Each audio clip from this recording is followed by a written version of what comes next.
Okay, let's see if I can do this again. If I remember how. Start here. It's what John Hughes seemed to be saying when he wrote his foreword to a reprint of his short story, Vacation 58, for Zoetrope's All-Story magazine in summer 2008. According to Hughes, while he was juggling his career as creative director for Leo Burnett's advertising agency and moonlighting as an associate editor for the National Lampoon Magazine, he proposed a piece for the Lampoon's August 1979 vacation-themed issue. His piece would be set in the days when, quote, toddlers stood on the front seats of cars and parents' cigarette ashes blew into the faces of the children standing in the back. He had no real story at the time, just enough family anecdotes to sell the idea to editor-in-chief P.J. O'Rourke. Hughes wrote Vacation 58, a story about a suburban family's road trip to Disneyland, at some point during the aftermath of the blizzard of '79, when Chicago was hit with 21 inches of snow between Saturday, January 13th, and Sunday, January 14th, and Hughes was stuck at home for 10 days with his 3-year-old son, his pregnant wife, and nothing to do but write.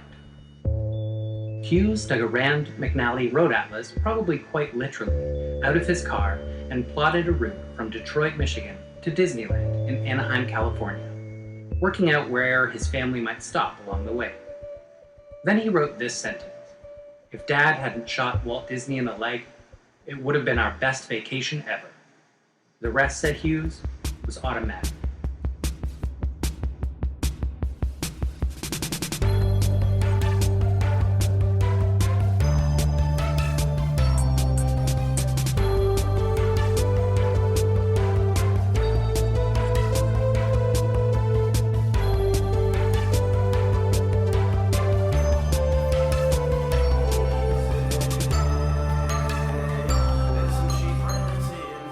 Welcome to Pretty and Podcast.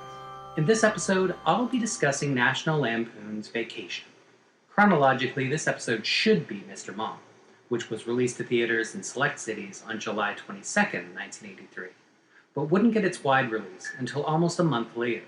National Lampoon's Vacation, however, went straight into wide release on July 29th, 1983.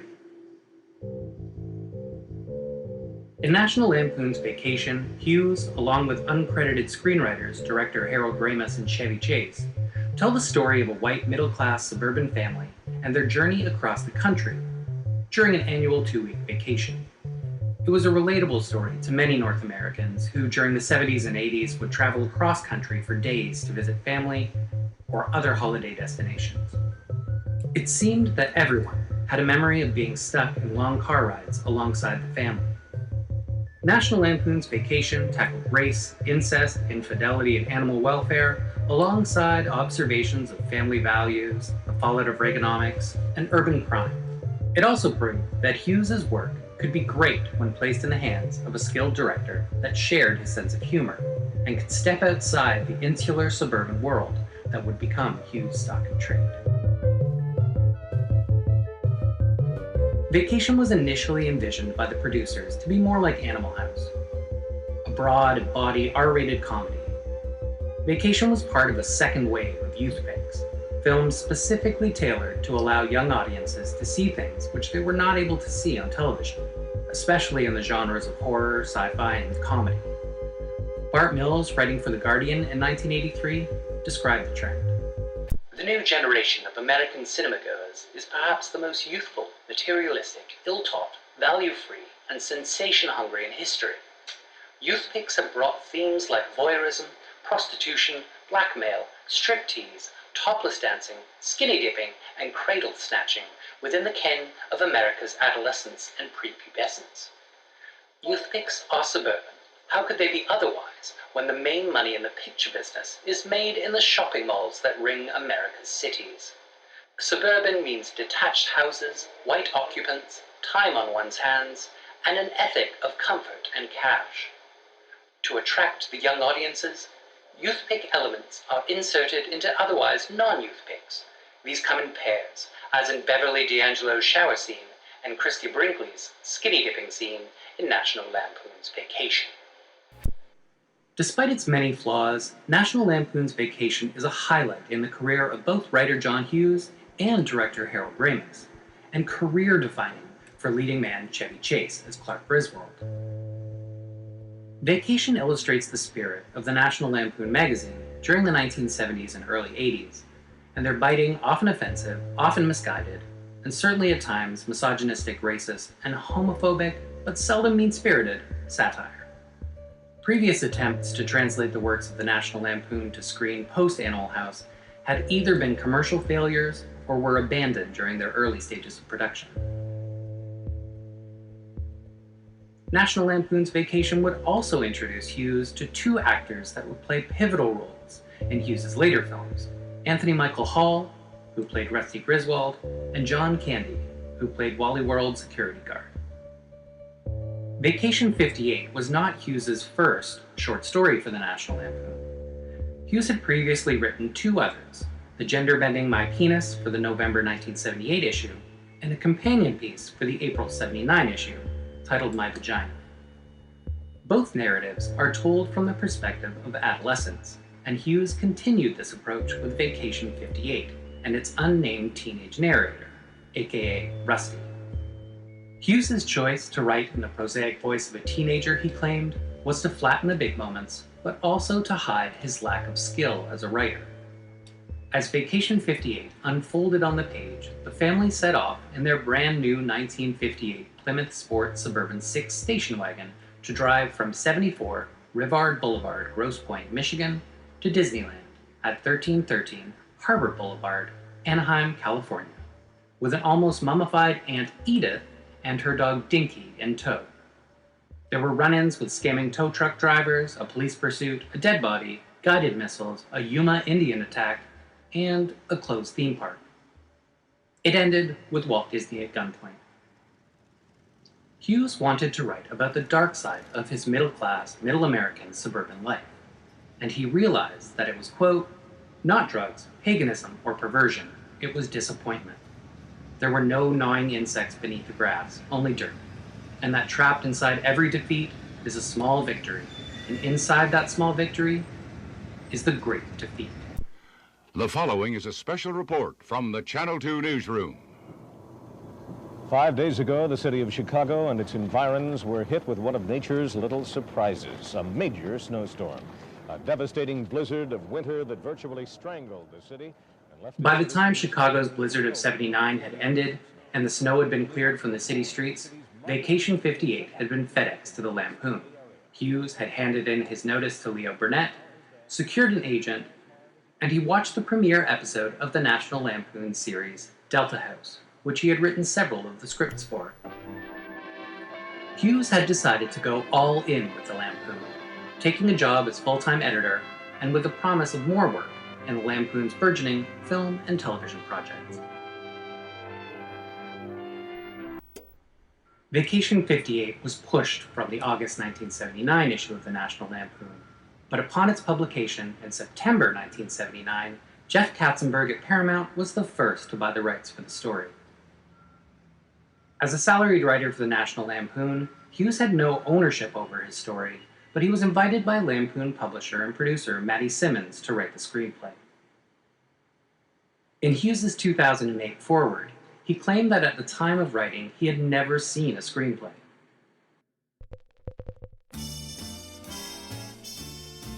By September '79, however, Hughes had already completed a second final draft screenplay for the all but forgotten and never filmed National Lampoon's Jaws 3 People Nothing, and perhaps transpose that experience onto Vacation. To write the screenplay, Hughes used the Vacation 58 story as his outline. I couldn't use Walt Disney's name or mention Disneyland, Hughes recalled, so I created the sound-alike name Roy Wally. Mickey Mouse became Marty Moose, and Disneyland became Wally World. The short story was designed to depart from reality and teeter on the edge of it, if not fall into complete nonsense. Substantial changes were made to the story to make it work for the screen. Hughes set the story in present-day 1980s and reduced the Griswold family members to a more manageable two children, Rusty and Audrey. Hughes swapped out a somewhat racist story about Yuma Indians robbing the family for a somewhat different racist story about inner-city black men robbing the family. which I'll address later in the episode. And he added a storyline of a teenage girl who would reappear over the course of the trip to occupy Rusty's thoughts. Hughes turned in his first draft to National Lampoon's Matty Simmons, who in turn turned it over to Jeff Katzenberg. Katzenberg rejected the screenplay, as Simmons later recalled in an interview for Inside Story.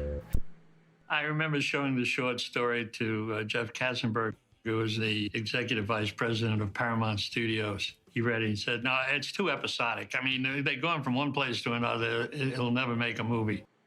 This was early in Katzenberg's career.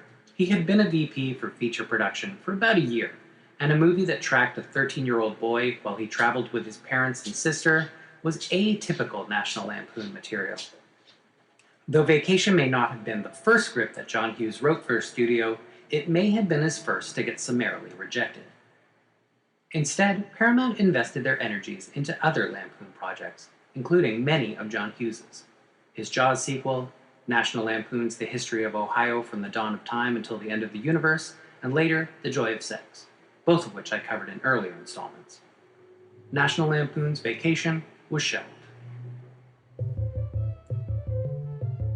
A few years later, sometime in mid or late 1981, presumably after Paramount's option on the story had expired, Simmons' agent brought the Vacation script to the attention of Warner Brothers.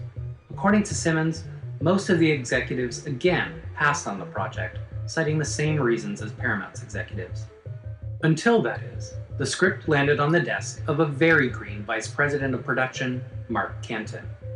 Canton, then in his early 30s, began his career in the mailroom of the 20th Century Fox Studios, and from there took jobs with director Franklin J. Schaffner and producer John Peters, until in 1980 he landed a top job at Warner Brothers as vice president of production.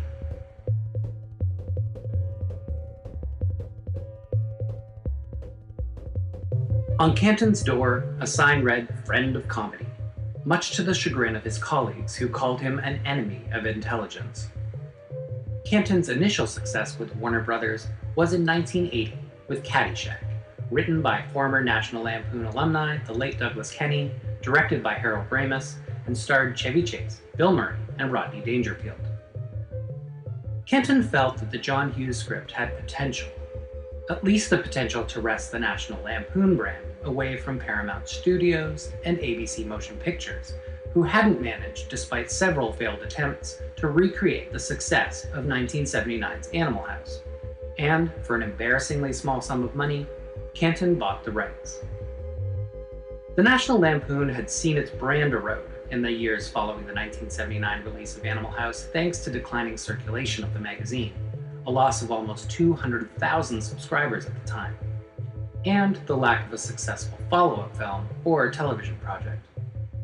Mark Canton convinced Warner Brothers studio heads Bob Daly and Terry Semel to greenlight the film with a budget of roughly $15 million. It was the first film Canton developed for the studio. According to one unsubstantiated rumor, Simmons and Canton first approached Animal House director John Landis to take up the project, with Bill Murray in mind as family patriarch Clark Griswold. Landis reportedly turned down the film because he was busy with his follow-up to American Werewolf in London, Trading Places.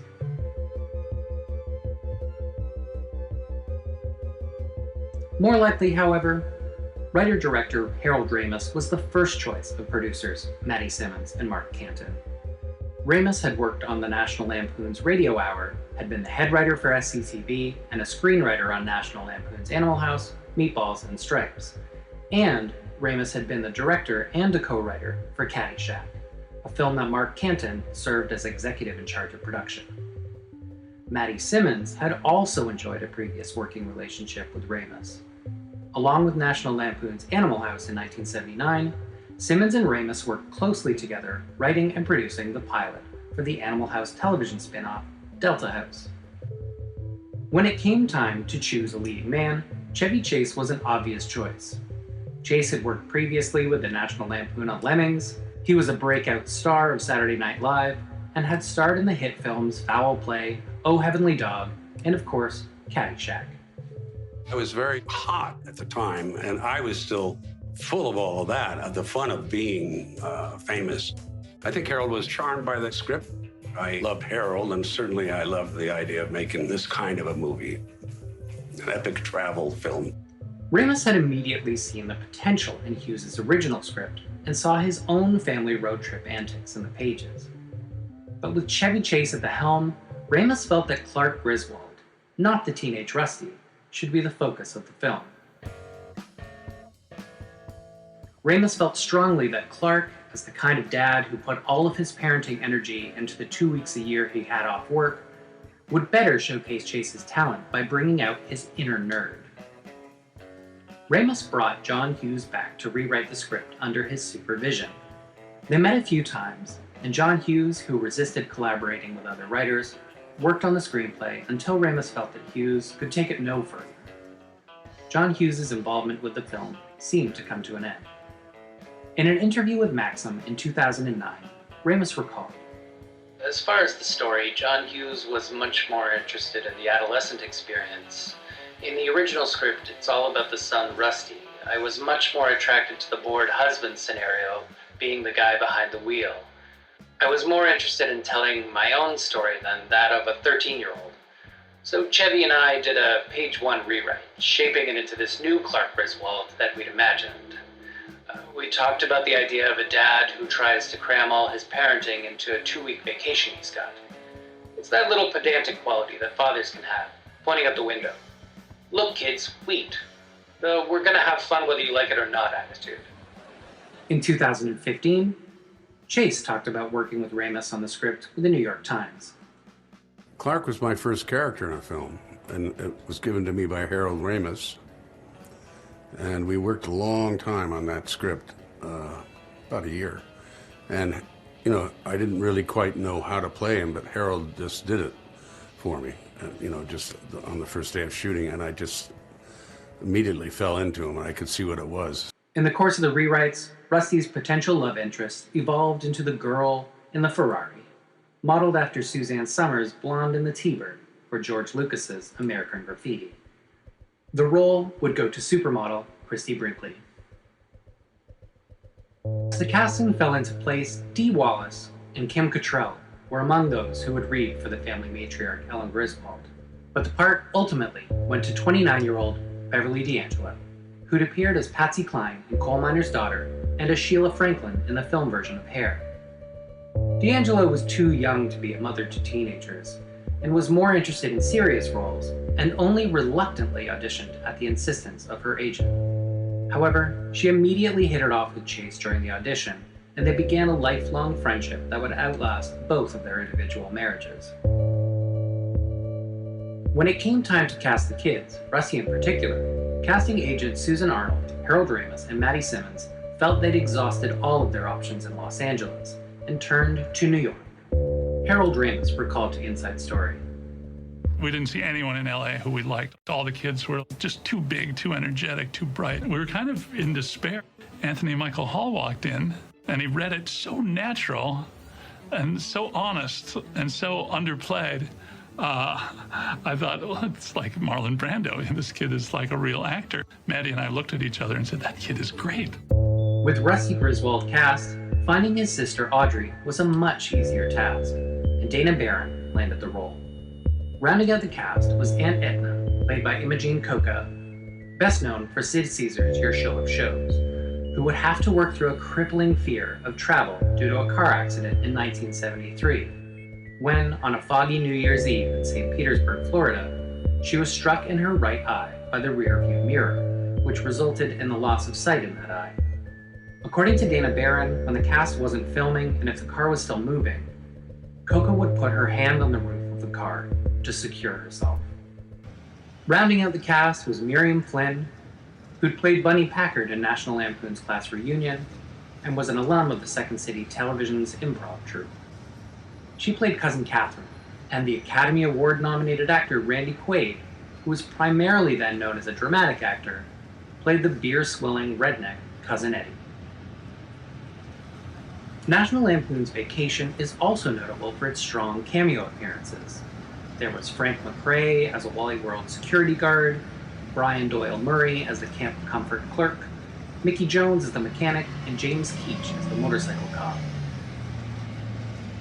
There was 14-year-old Jane Krakowski, best known these days as Jacqueline White in The Unbreakable Kimmy Schmidt and Jenna Maroney in 30 Rock. She made her film debut at Vacation as Cousin Vicky.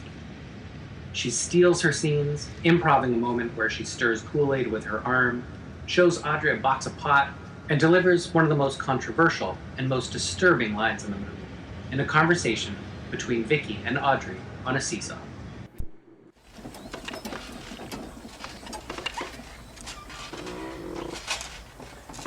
I'm going steady, and I French kiss.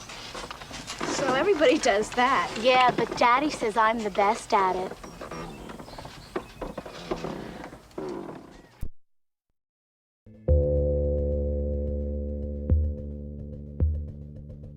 And then there was Eddie Bracken, the star of the 1944 film Hail the Conquering Hero. At 68, Bracken had all but retired from film acting, and his career was given a boost after Vacation, when he played the affable Roy Wally. He would go on to be cast in 2 more Hughes films, Home Alone 2, Lost in New York, and Baby's Day Out. But perhaps Vacation's most notable character has no lines at all. It's introduced at the very beginning of the film by SCTV alum Eugene Levy, playing the ultimate sleazy car salesman, Ed. Clark Griswold arrives at Lou Glutz Motors, where he had ordered an Antarctic Blue super sports wagon with the CB and optional rally fun pack. Car enthusiasts point to the 1983 Chevrolet Malibu wagon Super Sport as the car Clark was referring to, and instead, he's led to a different car. This is the new Wagon Queen family truckster. This is a damn fine automobile. If you want my honest opinion, beats the hell out of the sports wagon, but I want to make you happy, huh? Davenport, I'll get to the bottom of this. Yes, Mr. Ed. Mr. Griswold ordered a blue sports wagon. Where is it? I don't know, sir.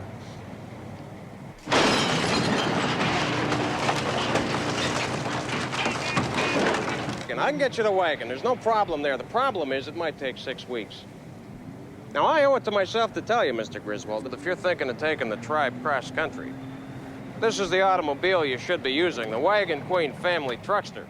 You think you hate it now, but wait till you drive it. The Wagon Queen family truckster was built by custom car designer George Barris.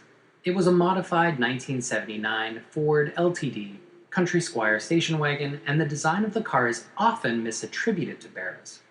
Barris was a car customizer who'd worked on the 1966 Batmobile, which he designed, and the Munsters Munster coach and kit for Knight Rider, among others. Barris built 5 trucksters for the film, but the design of the car was actually that of Michael C. Gross, working with Harold Ramis. Gross was the art director of the National Lampoon from 1970 to 74. His most famous cover for the magazine was the infamous "If you don't buy this magazine, we'll kill this dog" cover. He then went on to be the designer for John Lennon, Mobil Oil, Esquire magazine, and SCTV. He'd later go on to design the iconic logo for Ramis's follow-up film, Ghostbusters. The truckster would become a beloved icon to a now-lost era, as the frustratingly exaggerated design foretold the end of the image of the station wagon as the ultimate suburban middle-class family car. Ronnie Schreiber of the Truth About Cars blog describes the truckster as a hideous pastiche of just about every bad Malaise-era styling trend. The Malaise era refers to a period of car design lasting roughly from 1973 to 83, when U.S. car design and performance took what many believe was a step backward, in part due to fuel prices and new engine regulations. The nail in the coffin for the station wagon would come mere months after the release of the film, when the first minivans hit the market in October 1983. You've never seen anything like it, because there's never been anything like it. Dodge, an American revolution. Introducing our new front-wheel drive Dodge Caravan. Great mileage and shorter than a full-size station wagon. Yet there's available seating for 2, 5, even... By April 1982, the cast was in place. Location managers Bill Borden and Sam Mercer diverged from John Hughes' script and steered the production along the West in a slightly different route that now included Black Mesa, Oklahoma, Great Sand Dunes National Park, the Ute Mountain Ute Indian Reservation, Monument Valley, and of course, the Grand Canyon. The scheduled 55-day shoot took the crew from LA, and filming began July 5th, 1982 in Boone, Colorado. Almost 100 cast and crew, 3 tractor trailers, multiple trucks, honey wagons, mobile dressing rooms, and motorhomes took the journey from Boone to Sedona, Arizona, shooting at a minimum of 65 locations before heading back to LA, 3 days ahead of schedule, to complete the shoot. The weather was on Ramis' side, though it was extremely hot. Christy Brinkley, for instance, who was scheduled to shoot her one dialogue scene on a weather day, traveled with the crew for 4 weeks, whitewater rafting and horseback riding mainly, until the rain fell and her scene could be shot. Shooting the film on the road led to a technological advance that continues to be used to this day, the process trailer. Though road movies had existed for a long time, most were shot in a studio. But because National Lampoon's Vacation was shot on location, Ramis and cinematographer Victor J. Kemper faced the unique challenge of building a platform to shoot in and around the car while it was in motion. Their solution was the process trailer, or process body. Here's location manager Sam Mercer and Harold Ramis describing the trailer. We took one of the cars and we removed its wheels and we mounted it on a trailer at the same height the car would be driving if the actors were driving it themselves. I could actually stand next to the car and just talk to Chevy through the window while we were going down the highway at relatively high speed. In 1987, director and stuntman Hal Needham would improve on the process trailer with the invention of an electric camera car called a Shotmaker, which with its silent engine allowed for the recording of cleaner dialogue and traveling at faster speeds. He was awarded an Academy Award and an Emmy for the achievement. If you've ever wondered, like me, why National Lampoon's Vacation has a mono soundtrack, it's because so much of it was shot on location. On-set sound recordists would have used mono microphones to capture the sound and to reduce the extraneous sounds of car engines and other atmospheric sounds. The decision to have sound mixer Marty Bolger create only a mono mix of the film was both a practical and logical choice. As for the shoot itself, it seemed to go relatively smoothly. Chase had developed a bad reputation as, quote, an arrogant, snobbish wasp who had skated through life with a mixture of charm and contempt. That's Jonathan Bernstein writing for The Telegraph. And Ramis, who worked closely with Chase on the script and on set, only jokingly alludes to one thing that backs up this reputation, where Chase threw a suitcase at him during a particularly hot day. In interviews, cast members have largely been evasive when talking about the dynamics of working with Chase and other cast members on the long trip. Dana Barron, who played Audrey, said that it was, quote, more a real working family in its own dysfunctional way. You know, we love going on vacation with our family, and we can't stand going on vacation with our family. Other incidents that happened on the road included Anthony Michael Hall attempting to sneak on set during Beverly D'Angelo's shower scene, accidentally leaving Beverly D'Angelo's boyfriend at a truck stop, and Harold Ramis saving a dog from a fate shown in the film. This is Harold Ramis from an interview with David Letterman in 1983. This movie has some myth, kind of urban myth, popular beliefs that aren't true kind of things, and Animal House was sort of based on that also. Mm-hmm. What would, give us an example of one in Vacation? In Vacation, well, there's the, it's apocryphal, but people with dogs, when they travel with their dogs, occasionally they just forget and leave them tied to the bumper when they when they drive off down the road, and then they start hearing strange noises,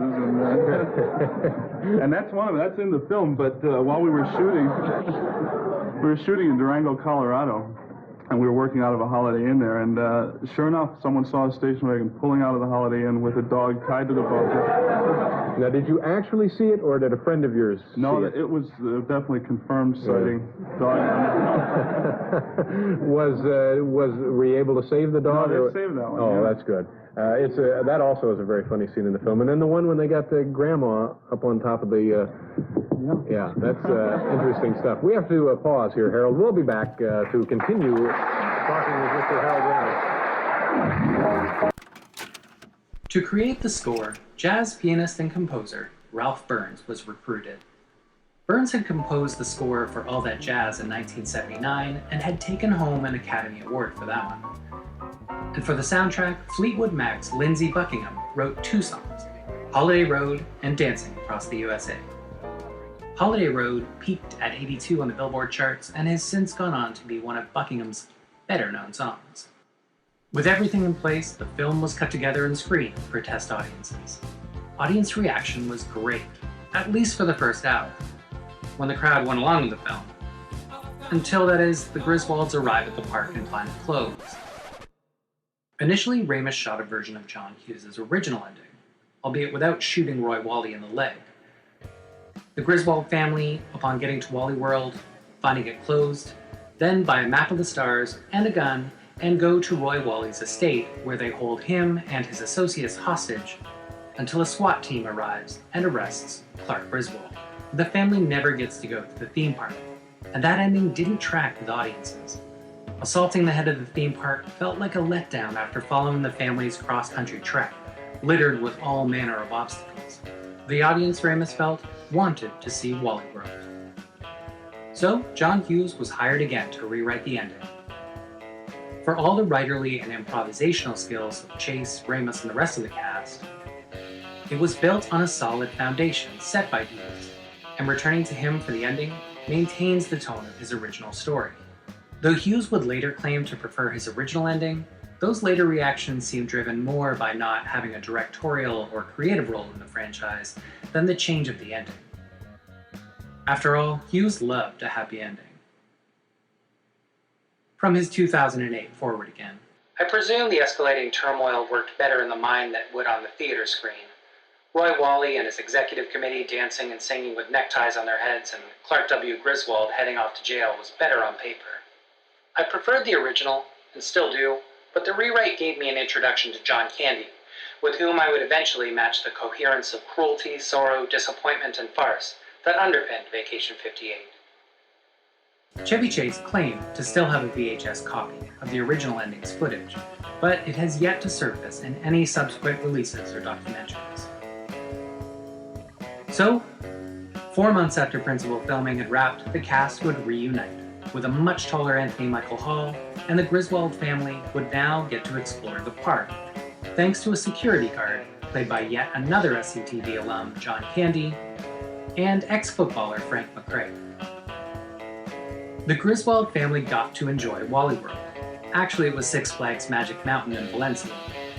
And seeing the family ride the roller coasters after 2 weeks of living hell, it was satisfying. Ramis had asked John Candy to play the role in a similar fashion to his SCTV character, Paul Fist in Your Face. Here's both characters side by side. Paul's workshop from SCTV, and the Wally World security guard. I'm Paul Fist in Your Face, and today I'm gonna build something. This is Bill. Hi, Paul. Hi, Bill. What are we gonna build today? I don't know. What should I build today, Bill? How about a spice rack, Paul? I already built a spice rack, Bill. I can build whatever I want, can't I? Here, Paul. Here. Okay. You'll come back tomorrow, won't you? You promise? Yeah, I'll come back. I promise. Okay, Bill. Oh.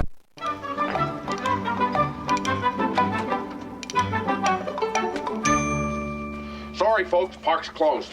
The moose out front should have told you. Yes, we're here to see Mr. Roy Wally. What is your name, sir? Clark W. Griswold. What's this regarding, Mr. Grizzle?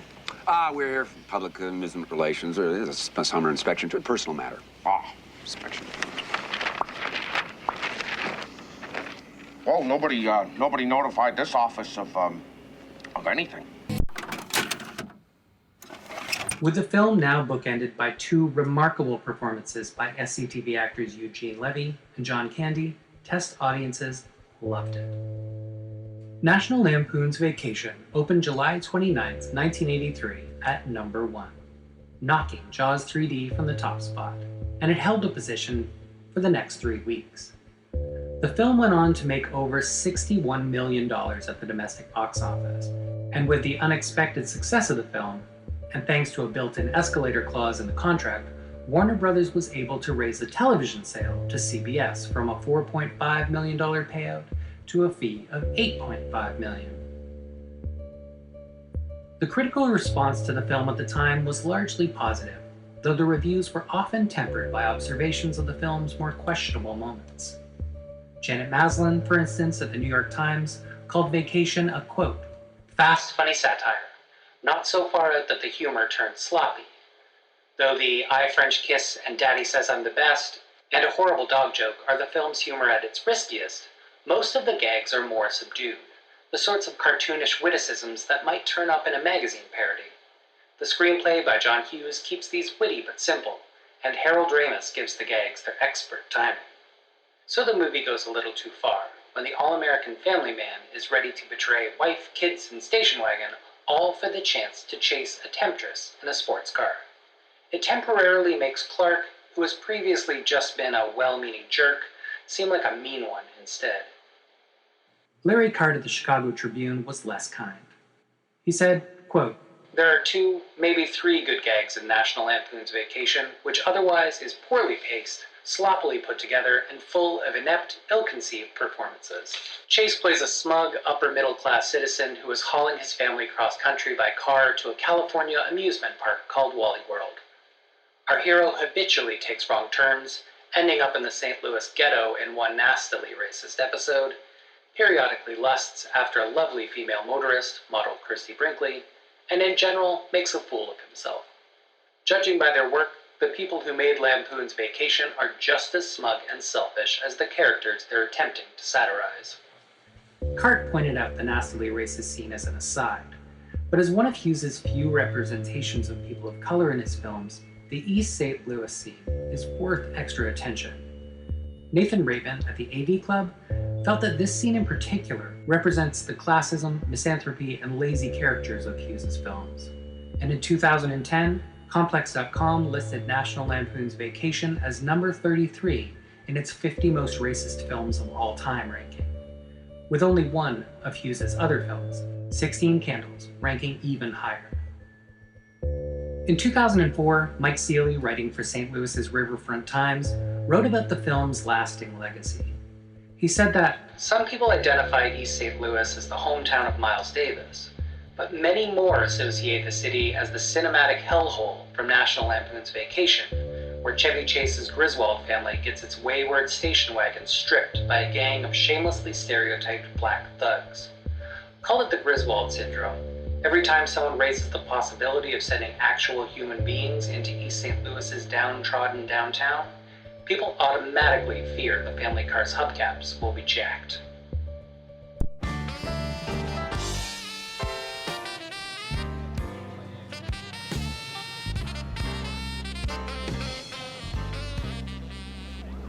Clark, what are you doing?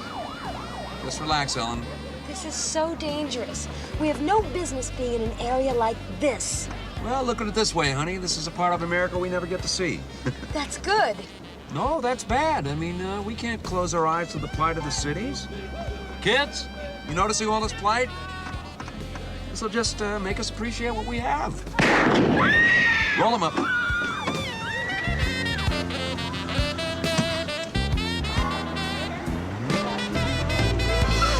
Well, I better ask these fellas how to get back on the expressway. Pardon me. I wonder if you could tell me how to get back on the expressway. Hey, fuck your mama. Thank you very much.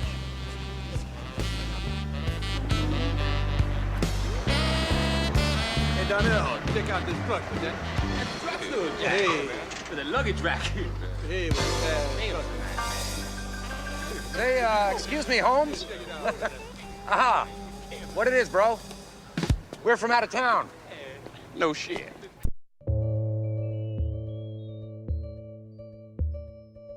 Director Harold Ramis has apologized for this scene multiple times over the years and regrets ever having filmed it. "I wouldn't think of doing a thing like that now," Ramis said. "It was supposed to be about prejudice when in fact it was prejudiced." On the DVD commentary for Vacation, Ramis, who was interviewed separately from the rest of the cast, audibly winces when he gets to this scene. This is backlot at Warner Brothers. This is probably the most politically incorrect sequence I've ever shot. It dehumanizes everyone involved. I'm not proud of it, and I'm not even sure I would shoot this sequence today. And if I did, I'd shoot it a much different way or write it differently. While Hughes did attempt to include another non-white character, the cringeworthy and generically Asian exchange student Long Duck Dong in his later film 16 Candles, he'd only faced similar well-deserved criticism. So Hughes responded in the easiest way, by omission. People of color wouldn't have a place in his films. In 1991, Hughes, who had a reportedly thin skin when it came to criticism and disliked giving interviews, and was seldom asked about the lack of diversity in his films, was confronted by Bill Carter from the New York Times. Carter asked Hughes why there's never been a significantly black character in any of his films. Hughes conceded that it was an entirely proper argument, and he responded, "I'm not going to pretend I know the black experience. Maybe I've been wrong through short-sightedness or whatever, but I'll get there." But he never did. The 1991 interview was, as best as I can tell, the only time Hughes was ever asked about the lack of people of color in his films. But I'll keep looking. It begs the question, had Hughes been pressured by producers or audiences to include more diverse characters in future films, would Hughes have continued to fall back on lazy caricature, or would he have risen to the occasion?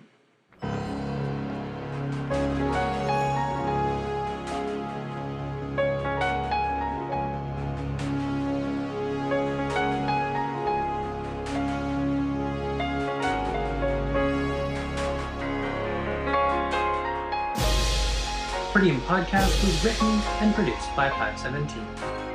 For more images, information, and sources, see prettyinpodcast.com. And scroll back to revisit previous episodes. I occasionally go back and update the pages with new information, so there may be something you've missed. Pretty In Podcast theme music is by Bradley Davis, and some incidental music is by Rob Christensen. Check out the rest of their music. I've put a link in the show notes. If it felt like I was too hard on National Lampoon's Vacation, I do think that despite its flaws, it is among the very best of John Hughes' films, and probably best captures the quality of Hughes' writing for the National Lampoon Magazine. Future installments in the Vacation series would be toned down to meet the standards of a new PG rating, a rating that didn't exist until the following year, and it set up a template for future comedic road trip films like Pee-wee's Big Adventure, Are We There Yet?, RV, Little Miss Sunshine, and even Harold and Kumar Go to White Castle. But perhaps more importantly, National Lampoon's Vacation saved, at least for a few years, the struggling National Lampoon brand. Harold Ramis would be able to translate his success with The Vacation into his next film, Ghostbusters, and John Hughes had his first hit movie. Next time on Pretty In Podcast, I'll look at Mr. Mom, a movie in theaters concurrently with National Lampoon's Vacation, written by John Hughes, directed by Stan Dragonetti, and starring Michael Keaton and Terry Garr. Mr. Mom was recently released on Blu-ray by Chef Factory. Thank you. Meet Dad. He's a real man. Got a beer? 7 o'clock in the morning. Scotch? An all-out go-getter. But when his job pulled the plug on him... I'm fired? You son of a... They threw a switch. Go, late. Good luck. And he became the lady of the house. It sure looks like he got a terrific deal. Honey, if you call, I'm out here. I'll be at the gym or at the gun club. Exercise. And relaxation. Good home cooking. Arts and crafts. Kenny, don't paint your sister. And fun and games with the neighbors. Are these any good? We have 2 pair. We've got plenty. That's when he was forced to face the bare facts. His new job is a mother. Michael Keaton. Where's Bobby keep the extra diapers? And Terry Garr in Mr. Mom, a mother of a comedy. Until next time, I'm 517, and you're not.